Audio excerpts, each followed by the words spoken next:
পর্দাফাশ number 2 যে আসলে পুরো বিষয়টাই করা হয় ইচ্ছাকৃতভাবে সেখানকার একটা নির্দিষ্ট সম্প্রদায়কে টার্গেট করার জন্য, যাতে হাওয়া গরম করা যায়।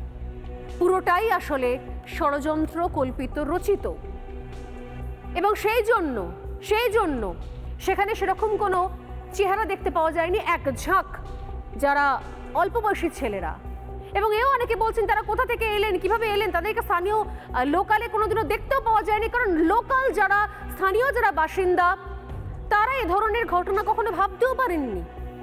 আমি শোনাবো কল্পনা সাহা, স্থানীয় বাসিন্দা, যিনি প্রত্যক্ষদর্শী এই ঘটনার। তিনি কি বলছেন, এক প্রত্যক্ষদর্শীর বয়ান শুনুন। আমি ঠিক এখানে দাঁড়িয়েই ছিলাম, মানে ওরা যখন ভাঙচুর করছে তখন আমি জানছি আমার দোকান ভেঙে দিবে। আমি গরিব মানুষ, আমি করতে পারবো না, আমার বর নাই, আমি একাই দোকান করে খাই, আমি কি করব। তারপরে দেখছি কি ভাঙছে, তখন আমি জোর হাত করে বলছি ভাঙিও না আমার দোকান, আমি করে খেতে পারবো না, তোমরা ভাঙিও রাখো। দিয়ে ভাঙলা, তারপরে ওখানে আমাদের ঢেরি লাগিয়ে দিল লোক এসে লাঠি নিয়ে, তাও কিছু ভেঙে দিয়েছে, আমাদের চালা টালা ভেঙেছে। ভয়েই আছি আমরা, ভয়েই আছি। ভয় করবো না, হিন্দুদের সব দোকান ভেঙেছে, বলছে হিন্দুকে রাখবো না, হিন্দুকে শেষ করে দিব, এভাবে বলছে।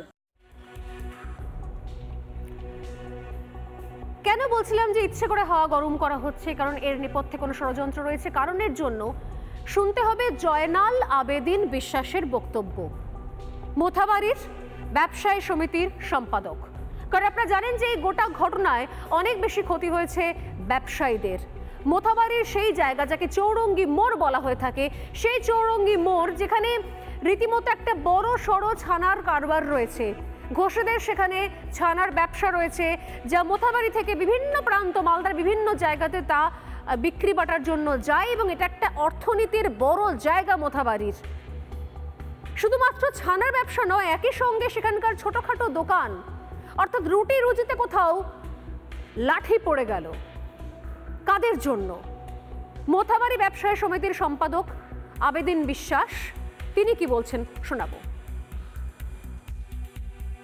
বাইরের লোক এসে অল্প বয়সী ছেলে এই ঘটনাটি ঘটিয়েছে। এই ঘটনা সঙ্গে আমাদের মোথাবাড়ি কোনো রকম ধর্ম বা কোনো রকম বিজনেসম্যান কেউ জড়িয়ে নেই। এই ঘটনাটা ঘটিয়েছে একমাত্র সোশ্যাল মিডিয়ার জন্য। কে বা কারা পোস্ট করেছে সেটাও আমরা জানি না। এটা তো গত সোমবারই এটা ভাইরাল হয়েছে, তার প্রশাসন এটা দায়িত্ব নেয়নি বা দেখিনি, কি বলবেন? সেটা প্রশাসনের ব্যাপার, আমি তো এখান থেকে কিছু বলতে পারবো না। কারণ ওনারা কেন যে তদন্ত করেননি বা কেন এখন পর্যন্ত বের করতে পারেননি, সেটা ওদের ব্যর্থতা। নানা ধরনের কন্টেন্ট দেখার জন্য লাইক করুন, শেয়ার করুন আমাদের ফেসবুক পেজ, সাবস্ক্রাইব করুন আমাদের ইউটিউব চ্যানেল। পাশাপাশি অন্যান্য ব্রেকিং নিউজের জন্য অবশ্যই চোখ রাখুন রিপাবলিক বাংলায়।